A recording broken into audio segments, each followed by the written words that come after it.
서울 도심 한복판에 위치한 대형 은행 지점.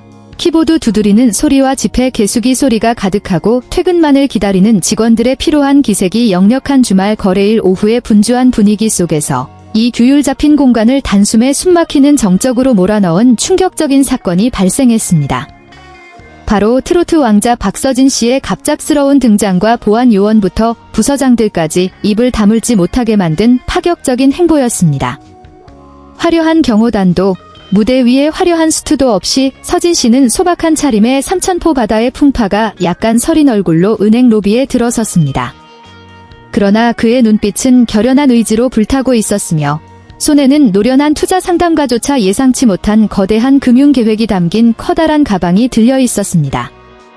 은행 직원들을 경악하게 만든 이 행동 뒤에 숨겨진 이유를 이해하려면 부모님의 건강 악화와 형 효영 씨, 여동생 효정 씨의 남모를 희생을 지켜보며 더욱 깊어진 가족을 향한 지극한 효심과 지난 수년간의 저축 과정을 되돌아볼 필요가 있습니다. 사건은 박서진 씨가 VIP 창구로 다가가 다른 톱스타들처럼 신속한 전자 이체 방식을 택하는 대신 지점 경영진과의 면담을 요청하며 시작되었습니다. 그는 수년간 공들여 모은 개인 적금 전액, 즉 수십억 원에 달하는 거액을 인출해달라고 요청했습니다. 그런데 이 자금의 목적은 부동산 투자나 사치품 구매가 아니라 즉각적인 의료비 결제와 빈곤층 환자들을 위한 장기 후원 기금 마련이었습니다. 특히 은행 직원들과 보안 요원들을 더욱 놀라게 만든 대목은 서진 씨가 거액의 현금을 인출하여 고향 삼천포의 가난한 어민들, 즉 형 효영 씨의 건어물 가게와 오랫동안 거래해왔으나 천재지변과 질병으로 빚더미에 앉은 이들의 부채를 직접 갚아주겠다고 나선 것이었습니다. 계좌의 숫자가 빠르게 줄어드는 것을 보면서도 추후에 후회 없이 확고한 태도를 유지하는 서진 씨의 모습에 창고 직원들은 숙연해질 수밖에 없었습니다. 그들은 그동안 수많은 자산가와 스타들을 응대해왔지만 자신과 피 한 방울 섞이지 않은 타인들을 위해 자신의 재산을 이토록 결단력 있고 극단적일 만큼 직접적인 구제수단으로 사용하는 사람은 본 적이 없었기 때문입니다. 이 사건 뒤에 숨겨진 감동적인 이유는 서진 씨가 지점장과 나눈 짧은 대화를 통해 밝혀졌습니다.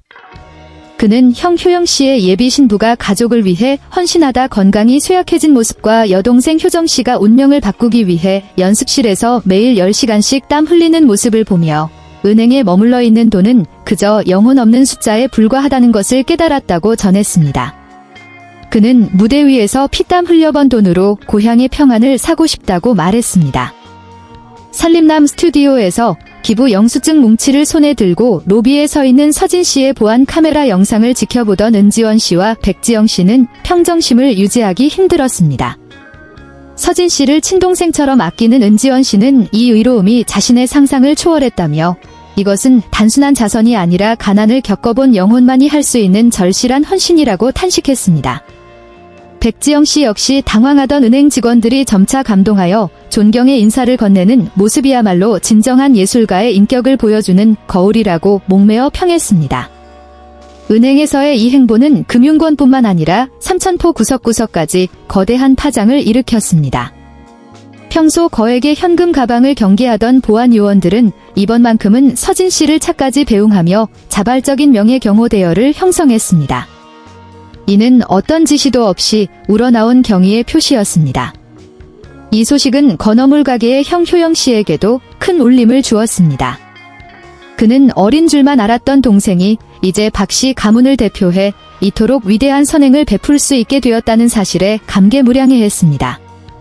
심지어 효정 씨조차 오빠가 그 거액을 자신의 집을 사는데 쓰는 대신 가난한 이들을 구제하는 데 사용했다는 소식을 듣고 비난은커녕 무한한 자부심을 느꼈으며 진정한 부유함은 베풀 줄 아는 손에 있다는 것을 깨달았습니다.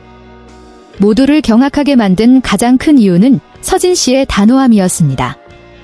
그는 인출 과정에서 어떠한 생색도, 언론 보도나 홍보도 요구하지 않았습니다. 그에게 그날 은행 창구에 서 있었던 것은 트로트 무대에 서는 것과 마찬가지로 사람들에게 희망을 전달하고 봉사하는 일이었습니다.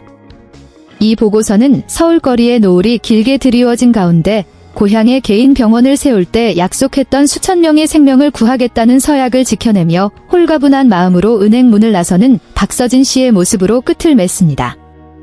그날 은행에서 보여준 충격적인 감동은 목소리로만 노래하는 것이 아니라 무한한 효심과 인내의 마음으로 삶을 살아가는 한 예술가에 대한 아름다운 일화로 영원히 기억될 것입니다.